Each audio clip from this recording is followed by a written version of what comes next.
Joining us now is Fox News contributor, former Speaker of the House, Newt Gingrich. Mr. Speaker, good to see you. Welcome to the House. Good to be with you. You have quite a crowd there. Yeah, we do. They're pretty. Listen, I went to school right down the block from here, so this is family for me. All right, let me start. That's Hofstra University. Let me start with Mark Cuban, because I think this is really interesting. Mark Cuban, you know, saying, I know I'm prejudiced. I know I'm bigoted in a lot of different ways.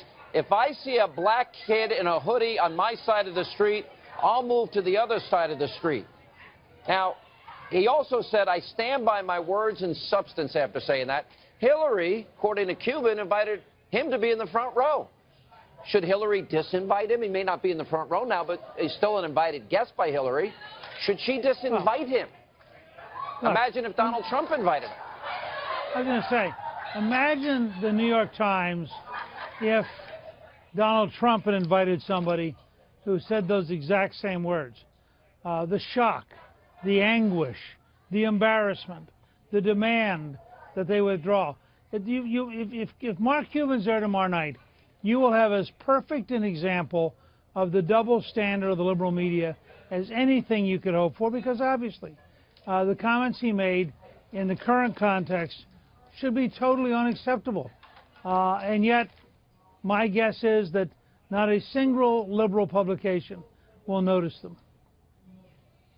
You know, that's interesting. But if it was Donald Trump who invited somebody with that track record, who said my mentor was a former Klansman, who invited a guy that admits he's a bigot and would walk on the other side of the street if a African-American kid in a hoodie was walking on that side, they would be disinvited. Do you think the Trump campaign should demand he be disinvited? Well, I think they should certainly highlight the clear hypocrisy of Hillary Clinton and the entire elite media, who are so delicate, as long as it's a conservative, but who can ignore anything if it's a liberal. And I think people ought to go and ask Cuban, does he really still stand by what he said? Or would he concede that it was really wrong and really sent the wrong signal? Well, he definitely doubled down on it. All right. Now, Hillary and her campaign, they're looking for support from Lester Holt tomorrow. And they want Lester Holt to do Hillary Clinton's job in terms of debating for her Donald Trump. What is your reaction to that? They seemed a little desperate. I've never seen a campaign so publicly indicate that they don't have faith in their own candidate.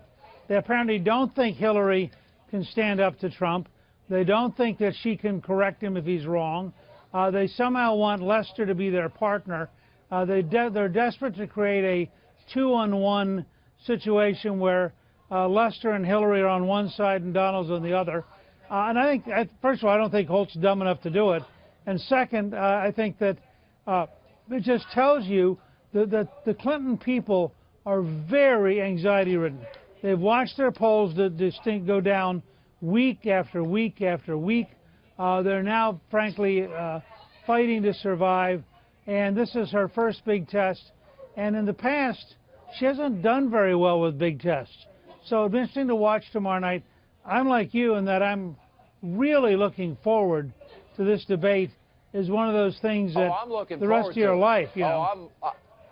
Yeah, listen, I think we may have 100 million people watching this. Let me ask if you agree with this thing. Do you agree with me that Hillary, she says she's going to advance Obama's economy and same economic agenda. She can't run on foreign policy. She can't run on honesty and trustworthiness. So my question is, do you agree that she's going to spend a lot of time tomorrow night trying to, well, aggravate Donald Trump? Is that the strategy they've adopted? Well, certainly everything they've said publicly would indicate that that's going to be their desire. You know, and I think that's a big mistake on their part. I've watched Trump very closely, and Trump's actual strength is as a counterpuncher.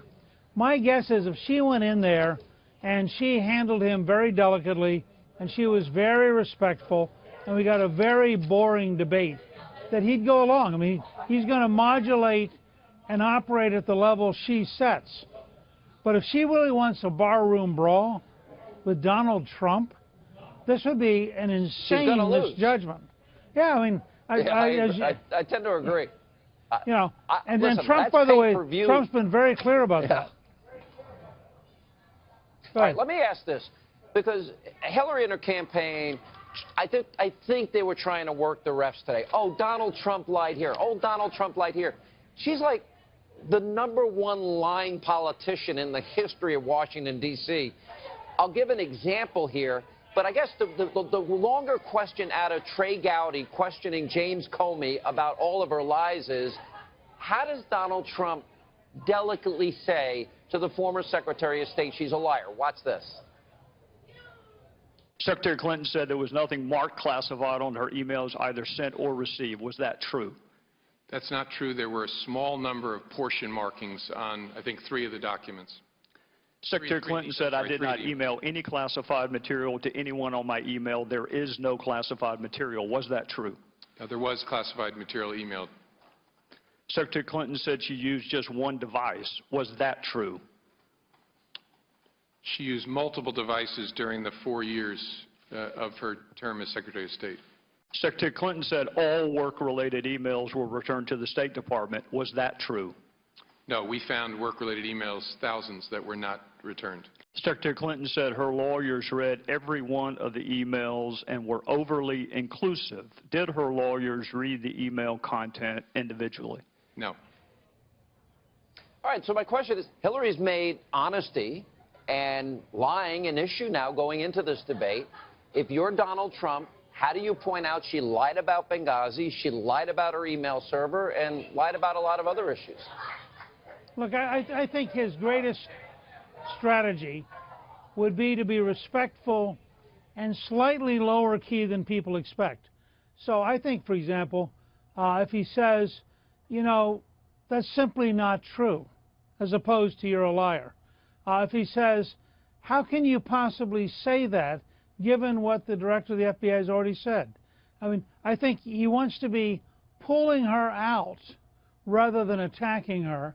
And where possible, he wants to be making fun of her. Just to say, for example, you know, nothing the director of the FBI has said agrees with what you just said. How do you explain that? I think that kind of keeping her on defense. You're a lot nicer than me. I think I'd be more blunt, but I think it's good advice. So I think you should listen to you. But yeah, I can be blunt, but I want to be effective, and I think you don't want Trump to be the issue. You want Hillary to be the issue because she is the liar. Well said. And I do remember, look, you went after people in debates. That's Mickey Mouse what you're asking me. You didn't hold back at all.